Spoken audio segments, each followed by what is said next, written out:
Assalamualaikum warahmatullahi wabarakatuh. Saya Dewi Wahidatur Rahmah, NIM 10, akan memaparkan tentang zakat profesi. Zakat profesi adalah zakat yang dikeluarkan dari hasil apa yang diperoleh dari pekerjaannya. Dasar hukum zakat profesi yaitu pada surat Al-Baqarah ayat 267 yang artinya, hai orang-orang yang beriman, nafkahkanlah di jalan Allah sebagaimana dari hasil usahamu yang baik-baik dan sebagian dari apa yang kami keluarkan dari bumi untuk kamu, dan janganlah kamu memilih yang buruk-buruk lalu kamu menafkahkan daripadanya, padahal kamu sendiri tidak mau mengambilnya, melainkan dengan memicingkan mata terhadapnya.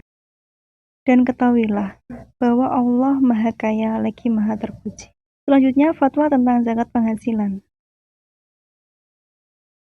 Komisi Fatwa Majelis Ulama Indonesia telah memutuskan fatwanya mengenai zakat penghasilan dalam keputusan Fatwa Majelis Ulama Indonesia nomor 3 tahun 2003 tentang zakat penghasilan dengan keputusan sebagai berikut. Pertama, ketentuan umum.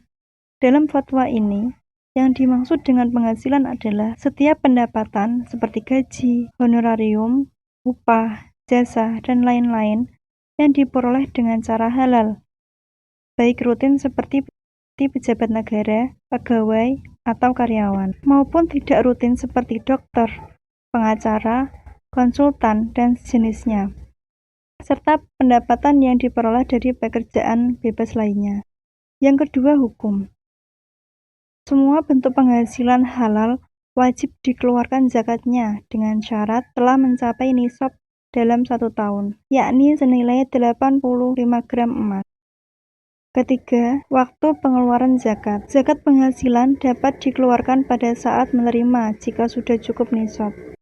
Yang kedua, jika tidak mencapai nisab, maka semua penghasilan dikumpulkan selama 1 tahun. Kemudian zakat dikeluarkan jika penghasilan bersihnya sudah cukup nisab. Keempat, kadar zakat. Kadar zakat penghasilan adalah 2,5% dari ketentuan fatwa di atas bahwa semua yang dianggap penghasilan, baik rutin maupun tidak wajib dikeluarkan zakatnya dengan nisab senilai 85 gram emas dengan persentase 2,5% bisa dilakukan pada saat menerima penghasilan tersebut atau diakumulasikan pada akhir tahun. Selanjutnya, nisab zakat profesi atau penghasilan. Dalam kajian para ulama, tidak keluar dari dua pendapat dalam menentukan nisab zakat hasil profesi. Pertama, dianalogikan pada nisab zakat emas. Yang kedua, dianalogikan pada zakat pertanian. Pada nisab zakat emas, bagaimana riwayat-riwayat yang ada bahwa nisab emas adalah 20 dinar. Berdasarkan data yang ada, bahwa 1 dinar sama dengan 4,25 gram.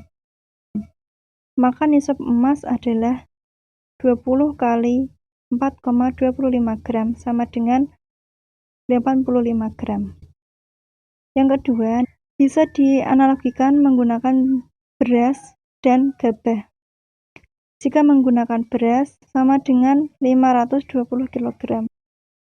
Jika menggunakan gabah sama dengan 653 kg gabah. Yang pertama, pengeluaran bruto, yaitu mengeluarkan zakat penghasilan kotor.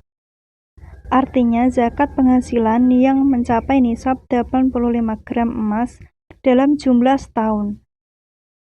Dikeluarkan 2,5% langsung ketika menerima sebelum dikurangi apapun. Contoh, 2 juta dikali 12 bulan sama dengan 24 juta. Berarti dikeluarkan langsung 2,5% dari 2 juta tiap bulan, yaitu 50.000. Atau dibayar di akhir tahun sama dengan 600.000. Yang kedua, dipotong operasional kerja, yaitu setelah menerima penghasilan gaji yang mencapai nisab, maka dipotong dahulu dengan biaya operasional kerja. Contoh, gaji 2 juta dikurangi biaya transport dan konsumsi harian di tempat kerja sebanyak 500.000. Sisanya yaitu 1.500.000. Dari 1.500.000, zakatnya 2,5%, yaitu 37.500. Yang ketiga, pengeluaran neto atau zakat bersih, yaitu pengeluaran zakat dan harta yang masih mencapai nisab setelah dikurangi untuk kebutuhan pokok sehari-hari, pangan, papan, hutang, dan kebutuhan pokok lainnya untuk keperluan dirinya dan yang menjadi tanggungannya.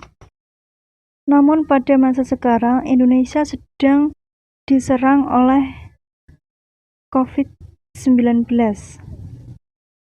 yang mana pemerintah menganjurkan sistem isolasi diri dengan hashtag di rumah aja. Nah, bagaimana sih kita bisa di rumah, tetapi kita juga bisa menunaikan kewajiban kita untuk membayar zakat, yaitu dengan cara pembayaran zakat melalui yaitu e-commerce, app store, dan sosial media. Nah, jika menggunakan e-commerce, kita bisa menggunakan elevenia.com, Blibli, Tokopedia, Bukalapak, JDID, dan lain sebagainya. Nah, jika menggunakan App Store, kita bisa mendownload kitabisa.com, OVO, GoPay, Kaskus, dan lain sebagainya. Nah, jika ingin membayar lewat sosial media, kita bisa menggunakan Oyo Indonesia, Line, Pyro System, dan apps Muzaki Corner. Nah, begitu pemaparan dari saya. Meskipun kita tetap dengan kondisi seperti ini, di rumah saja, kita tetap bisa berzakat kok melalui sosial media yang ada. Jangan dilewatkan, jangan lupa berzakat. Oke, saya Dewi Wahidatul Rahmah. Sekian dan terima kasih. Wassalamualaikum warahmatullahi wabarakatuh. Oke guys, jangan lupa subscribe, like, comment, dan share. Semoga menambah pengetahuan kita semua. Terima kasih.